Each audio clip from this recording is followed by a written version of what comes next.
Bismillahirrahmanirrahim. Assalamualaikum warahmatullahi wabarakatuh. Alhamdulillah wassalatu wassalamu ala rasulillah. Kaum muslimin dimanapun Anda berada, ini hari ke-24 puasa Ramadan 1444 Hijriah. Hari ini hari Sabtu. Tadi malam saya di WA oleh Reskrim Polres Kota Singkawang untuk minta keterangan ahli tentang tubuh istighfar yang dibangun. Tapi sebelum itu saya akan bikin video ini. Saya tadi cari-cari di mana mikrofon saya tidak ketemu. Jadi ini apa adanya. Mudah-mudahan suaranya juga bisa terdengar dan baik. Saya bikin video ini untuk menyampaikan beberapa hal yang mungkin menurut saya ini perlu dipahami dalam rangka untuk berbicara tentang keilmuan. Dalam kapasitas saya sebagai ustadz, tidak dalam kapasitas saya sebagai ketua MUI Kota Singkawang. Satu, saya harus menerangkan bahwa pembangunan tubuh istighfar di Kota Singkawang itu panitia pembangunan dari awal memang tidak ada pernah minta pendapat kepada MUI, kecuali Pak Haji Kismet, Ketua Yayasan Masjid Raya. Seingat saya punya pengajian hari Rabu, maghrib itu setelah azan, Pak Kismet mendekati dan bertanya, Pak Ustadz, rekomendasimu bisa enggak ya untuk pembangunan tubuh ini? Dia tunjukkan gambarnya. Saya bilang, Pak Haji tolong akan nanti kami malam ini pas ada rapat di MUI, saya akan sampaikan di rapat. Maka setelah Isya, saya meluncur. Waktu itu rapatnya di rumah Dewan Pertimbangan MUI, Pak Muhlis.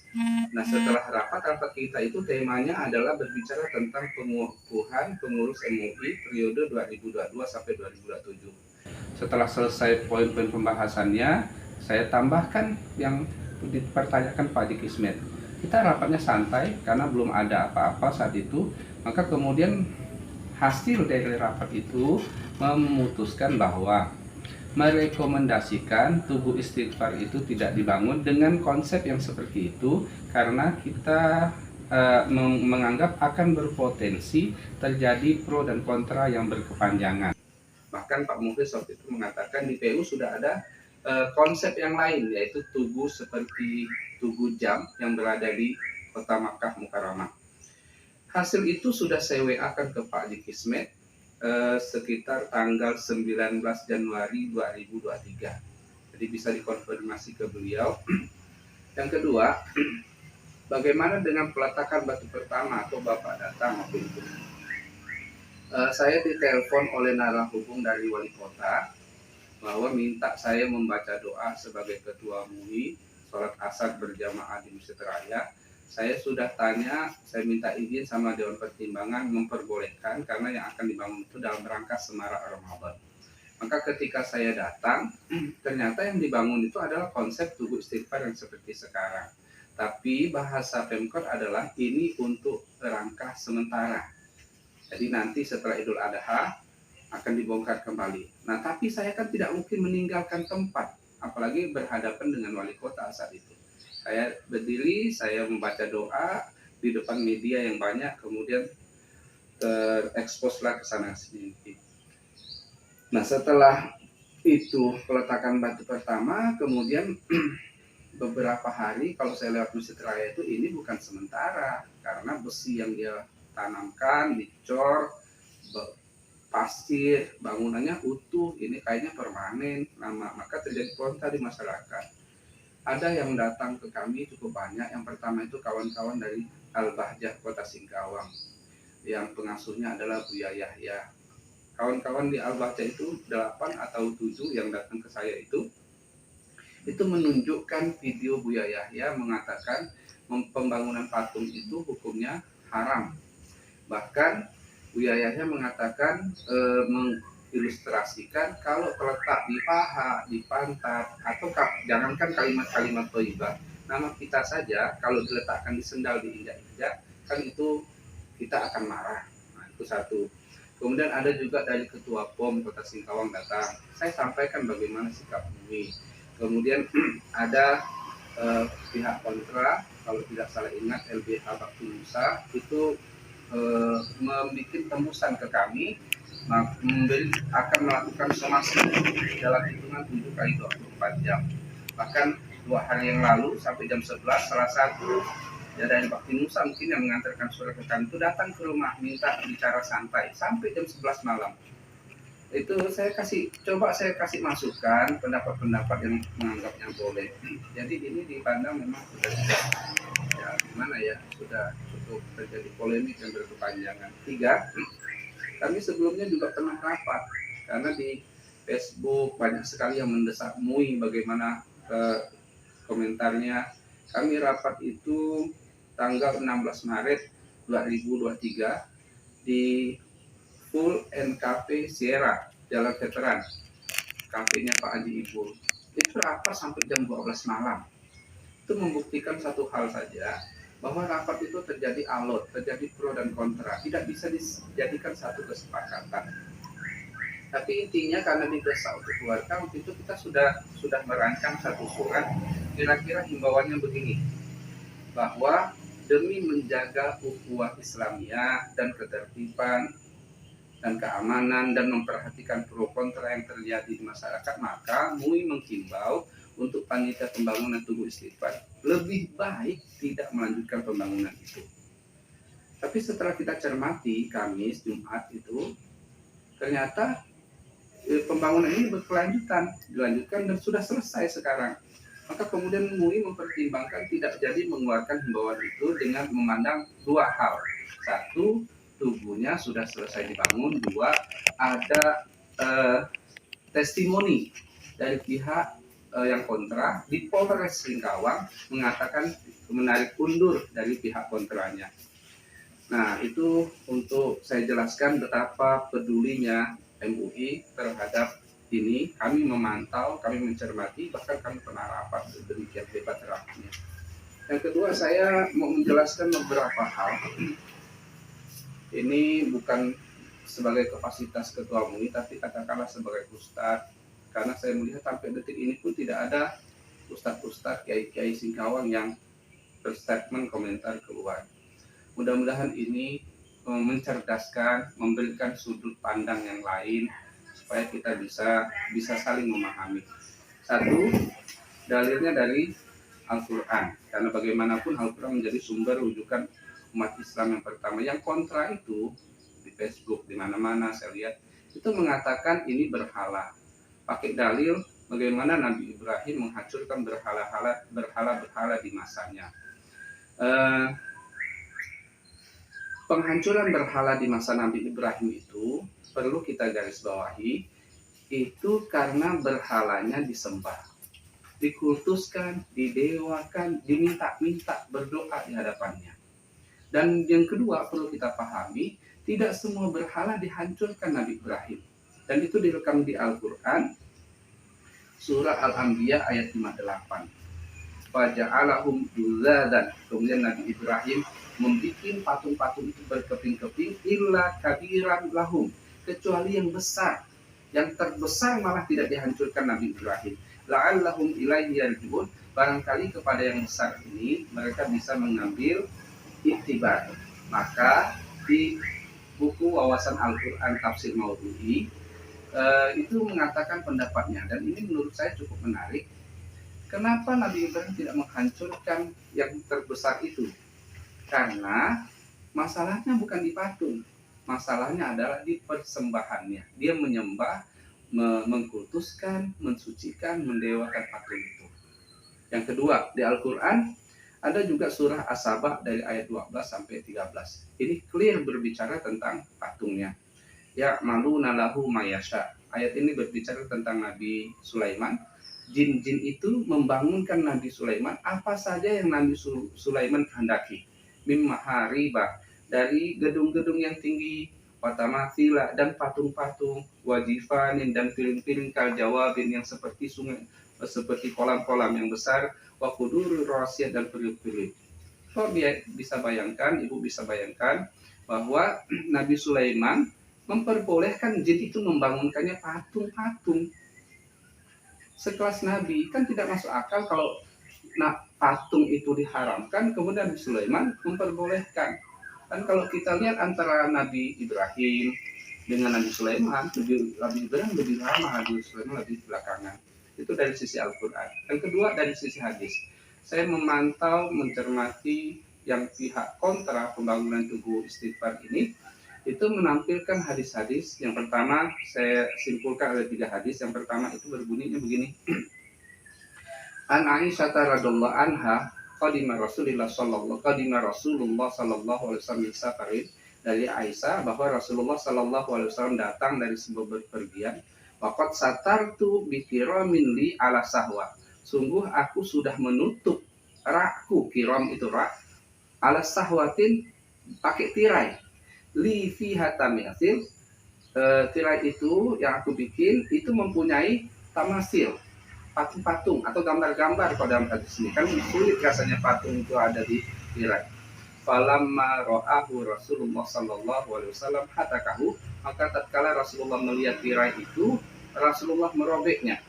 Wa qala, dan Rasulullah bersabda, asyaddun nasi adzaban yaumil qiyamah, yang paling berat siksaan manusia di hari kiamat nanti, alladzina yudahiuna bi khalqillah, yaitu orang-orang yang menandingi ciptaan Allah. Qalat, Aisyah berkata, faja'alnahu, lantas kami jadikan tirai tersebut wisadatan, satu bantal, atau wisadataini, atau 2 bantai. Hadis dirawatkan Imam Bukhari nomor 5954. Nah, Bapak Ibu bisa pahami kalau tirai ini rasanya tidak mungkin patung, meskipun hadisnya bilang tamasil. Tirai itu kemungkinan besar gambar, atau perspektif kedua, tirai itu kemungkinan relief. Tapi relief pun kalau Aisyah yang bikin rasanya sulit juga, gambar timbul gitu sulit untuk Aisyah disini. Dan belum ada mungkin di Madinah saat itu pabrik yang bisa bikin gambar yang berbentuk 2 dimensi. Maka kemungkinan besar adalah gambar. Kalau gambar saja itu dimaksudkan, wah kita akan berdebat panjang di sana.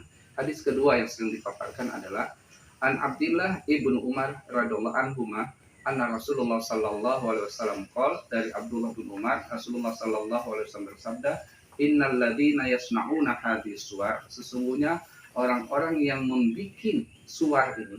Suwar itu kalimat jamak, mufradnya adalah surah. Itu punya 3 makna. 1, gambar. Kalau diartikan gambar, maka saya rasa zaman sekarang tidak ada orang yang terlepas dari unsur gambar. Semua orang punya HP pasti melihat gambar. Orang punya TV pasti melihat gambar. Ada film Avatar, bikin sosok-sosok makhluk yang tidak ada dalam konsep naturalnya. Nah, itu semua gambar. Bagaimana hukumnya? Makna kedua, surah itu, atau surah ini kalau di arti pertama kita bicara sama orang Arab, surah itu pengertian memang foto atau gambar. Makna kedua dalam arti kata surah itu adalah relief. Relief ini bangunan 2 dimensi, seperti pahatan-pahatan yang berada di Borobudur, atau seperti burung Garuda. Burung Garuda simbol negara itu terletak separuh, tidak burung yang utuh, terletak di dinding. Jadi dia 2 dimensi. Nah, tubuh istighfar atau katakanlah patung istighfar ini saya lebih cenderung mengatakannya relief. Jadi dia tipis, miring, tidak berbentuk sosok manusia yang utuh, yang sempurna. Yang ketiga, surah itu diartikan patung. Nah, ini yang saya lihat kawan-kawan yang kontra itu menyerangnya, mengatakan ini adalah patung. Nah, di situ. Apa siksaannya? Kata Rasulullah dalam hadis ini, mereka yu'adzabuna yaumal qiyamati yuqalu lahum ahyu ma khalaqtum. Mereka nanti akan disiksa pada hari kiamat, dikatakan kepada mereka ahyu ma khalaqtum, hidupkan apa yang kalian ciptakan, apa yang kalian bikin. Imam Bukhari meriwayatkan hadis ini nomor 5951, dan Imam Muslim juga meriwayatkan hadis ini nomor 2108. Hadis ini hadisnya sahih. Hadis ketiga ini yang juga ya kontradiktif dengan hadis yang pertama dan kedua. Hadis itu adalah hadis Aisyah. Waktu itu Rasulullah Shallallahu Alaihi Wasallam pulang dari perang Tabuk atau perang Khaybar. Perang Tabuk itu 9 Hijriah. Jadi 1 tahun kemudian Rasulullah wafat. Hampir selesai, agama ini sudah sangat sempurna. Jadi ketika Rasulullah pulang ke rumah, dia mendapati Aisyah itu punya boneka. Bonekanya berbentuk kuda. Kemudian kata Rasulullah, ini apa? Rasulullah menunjuk sayapnya. Kata Aisyah, Itu sayap, dua sayap. Lantas Rasul bertanya, apakah kuda punya sayap? Kata Aisyah, tidakkah sampai kepadamu cerita tentang Nabi Sulaiman yang mempunyai kuda bersayap? Lantas Rasulullah tertawa, sampai nampak gigi taringnya. Coba Bapak pahami, coba kita pahami, kalau Aisyah untuk boneka saja, itu Rasulullah sampai tertawa bercanda. Padahal bagaimanapun, itu kuda bersayap pasti patung hukumnya. Artinya ada patung-patung yang diperbolehkan. Nah, coba bayangkan dengan hadis yang pertama yang selalu dipakai, disuruh hidupkan, disiksa pada hari kiamat untuk menghidupkan. Maka maka pendapat ulama yang memperbolehkan itu dengan catatan tidak disembah, tidak dihormati, tidak didewakan. Nah, saya memandang satu ya, tubuh ini sudah selesai, sudah tampak cantik, indah, disenangi oleh orang ramai. Dua, memang tidak ada kesepakatan ulama yang utuh mengenai hal itu. Ada ulama yang melarang, ada ulama yang memperbolehkan. Ini saya sampaikan di sisi-sisi yang perspektif berbeda supaya dapat pola pandang yang cukup berbeda. Yang ketiga, penistaan agama, penodaan agama ada apa enggak? Video Buya Yahya yang bicara, saya hormati Buya Yahya, pengajiannya saya pernah datang. Buya Yahya yang saya muliakan itu mengatakan bahwa kalau umpama nama kita saja diletakkan sendal, itu pasti kita akan marah.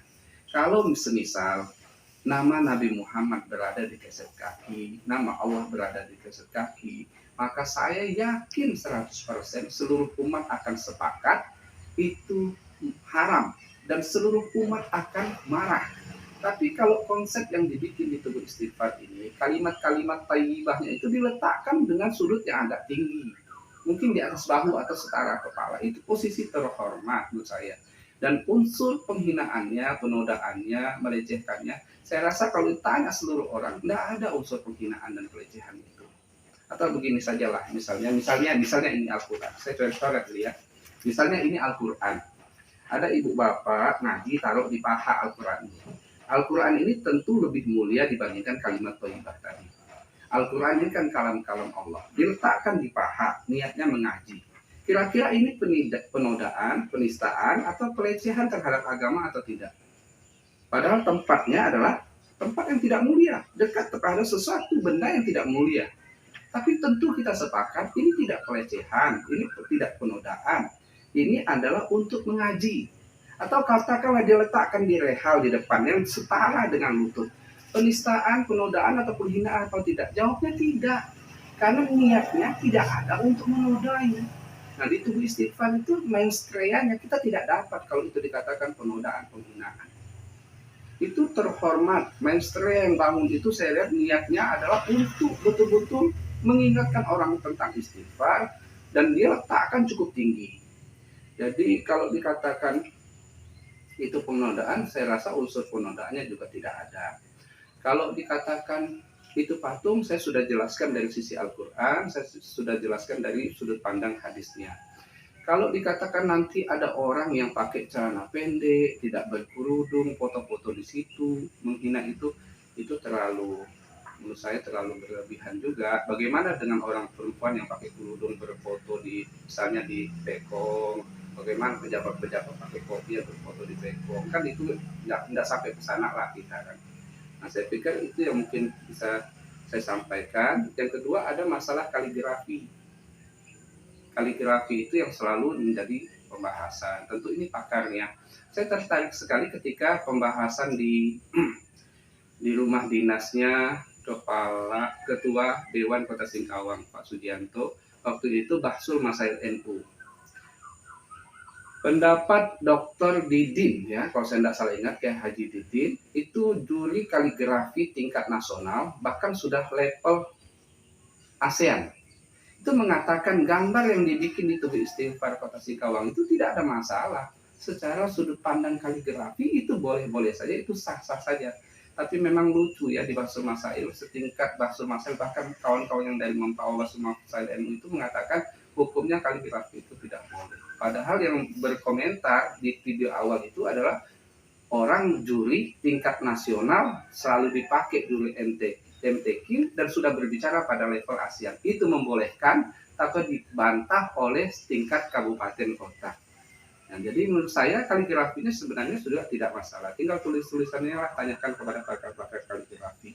Saya pikir ini yang mungkin bisa saya sampaikan. Ini hari ke-24 Ramadan, hari Sabtu, malam nanti Lailatul Qadar. Silakan itikaf. Minta yang banyak sama Allah, itikaf di masjid ya. Ini yang mungkin saya sampaikan, tapi tidak dalam kapasitas saya sebagai ketua MUI. Ini sebagai keterpanggilan saya sebagai ustadz. Kalau saya dianggap kiai, ya bolehlah panggil kiai, kan orang-orang ini menurut saya kiai. Segala kesempurnaan milik Allah. Kalau ada kata yang tidak berkenan, ya saya mohon dibukakan pintu maaf. Mudah-mudahan amal ibadah puasa kita diangkat, diterima Allah, dan mudah-mudahan kita masuk dalam rangka Idul Fitri nanti betul-betul sudah suci seperti dilahirkan dari perut ibu kita. Dan saya berharap betul tubuh istighfar ini jangan digoreng lagi ke sana ke sini. Ini sudah clear and clean, sudah jelas dan sudah bersih. Segala kesempurnaan milik Allah. Wabillahi taufiq wal hidayah. Wassalamualaikum warahmatullahi wabarakatuh. Mantap, Singkawang hebat.